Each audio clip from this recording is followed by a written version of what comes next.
నారాయణ నారాయణ.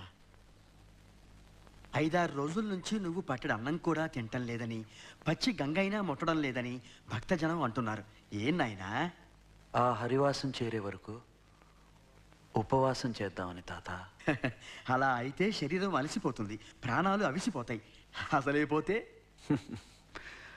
ఆ స్వామి సేవ కోసం చేసే ఈ యాత్రలో అలసిపోయినా అసలు పోయినా పోయేదేముంది తాత? ఆత్మానందం కలిగించే మాట అన్నావు నాయన. ఎంత ఆనందింపజేసినందుకు. ఏందా ఇది తీసుకో.